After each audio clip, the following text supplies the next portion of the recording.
কুম অষ্টম শ্রেণীর প্রিয় শিক্ষার্থীরা কেমন আছো? সবাই আশা করি অনেক ভালো আছো। তো আজকে হচ্ছে তোমাদের স্বাস্থ্য সুরক্ষা বিষয়ের 35 থেকে 42 নম্বর পৃষ্ঠা পর্যন্ত দেখবো এবং যতগুলো ছক আছে সবগুলো আমরা পূরণ করব।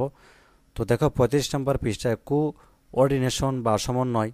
তো এরকম একটি রয়েছে যে কোঅর্ডিনেশন কিভাবে করতে হয় দেখতে পাচ্ছ। তো এটার যে উপকারিতা রয়েছে সেগুলো হচ্ছে আমরা প্রথমে দেখি, ঠিক আছে?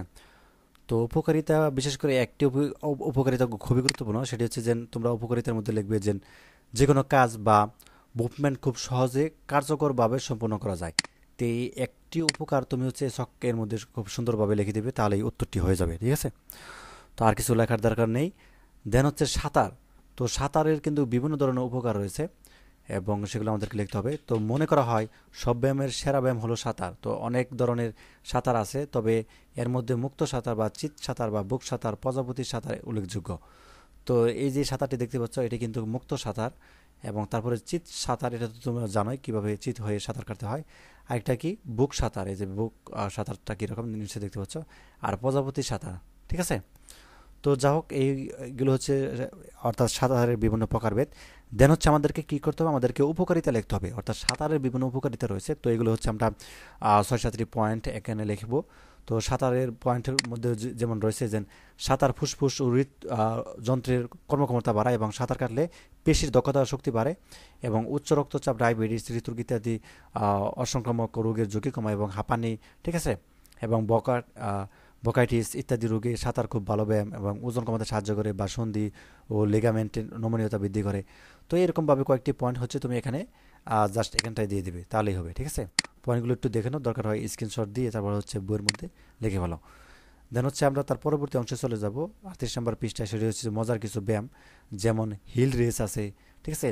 তো হিল রেসের কিছু উপকারিতা আছে, আমি তোমাদেরকে যে একটু দেখাই। হিল রেসের যদি উপকারিতা লিখতে বলা হয়, তো যেমন হাঁটুর চারপাশের পেশিকে মজবুত করে, ঠিক আছে? হাঁটুর জয়েন্ট যে কোনো বার বহনে সক্ষম হয় এবং দৈনন্দিন কাজ সহজ হয়। তো এগুলো হচ্ছে মূলত হিল রেসের উপকারিতা। যদি হাফ স্কোয়াট জাম্প রয়েছে, তো এটার উপকারিতা কি? উপকারিতা এটা হচ্ছে যে দেখতে পাচ্ছ পায়ের শক্তি উন্নত করে, হৃদযন্ত্রের শক্তিশালী করে এবং বার্ধক্য বিলম্বিত করে এবং পুরো শরীরে পেশিগুলো সচল করে। তো এরকমভাবে এই পয়েন্ট কয়েকটা তোমরা হচ্ছে লিখে দিবে, যদি শখ থাকে, অথবা খাতার মধ্যে লিখতে পারো। এবং বানি হপস, তো বানি হপসের কিছু উপকারিতা রয়েছে। তো তোমরা হচ্ছে এখানে দেখে দেখে 2টা বা 3টা করে হচ্ছে তোমরা উপকারিতা লিখে দিবে। বানি হপসের কিছু উপকারিতা আমি তোমাদেরকে যদি দেখাই, যেমন পায়ের শক্তি বৃদ্ধি পায় এবং প্রচুর ক্যালারি ব্যয় করে। তো এগুলো হচ্ছে বানি হপসের উপকারিতা। তো এই ছিল আজকের ক্লাস। ধন্যবাদ সবাইকে ভিডিও দেখার জন্য। আর যোগব্যায়াম রয়েছে, যেমন 40 নম্বর পৃষ্ঠায় যোগব্যায়াম। যোগব্যায়ামের মাধ্যমে মন ও শরীর সংযোগ ঘটে এবং এর মাধ্যমে নানা ভঙ্গিতে মনোসংযোগ করে কিছু সময়ের জন্য স্থিরভাবে অবস্থান করা হয়। এতে মন ও শরীরে অস্থিরতা কমে। তো ফিটনেসের জন্য খুবই উপকারী। তো শিক্ষকের সাথে অনুশীলন করে আমরা এই ব্যায়ামগুলো কৌশল শিখব, ঠিক আছে? এটা দেখতে পাচ্ছ যে যোগব্যায়াম কীভাবে করতে হয়। এটা হচ্ছে যোগব্যায়ামের নিয়ম। সমাসন, ঠিক আছে? সমাসন, সমাসন এবং হচ্ছে সুখাসন, এটা হচ্ছে ব্যায়ামের নাম। এবং তারপর রয়েছে যেমন বদ্রাসন, ঠিক আছে? এটা হচ্ছে বদ্রাসনের নিয়ম। এবং তারপর রয়েছে যে শবাসন। শবাসন মানে হচ্ছে শুয়ে থাকার যে আসন সেটি। তো তারপর যেমন রয়েছে বজ্রাসন। বজ্রাসন মানে হচ্ছে এরকম, ঠিক আছে? এবং তারপর রয়েছে বৃক্ষাসন, বৃক্ষের মতো দাঁড়িয়ে থাকা।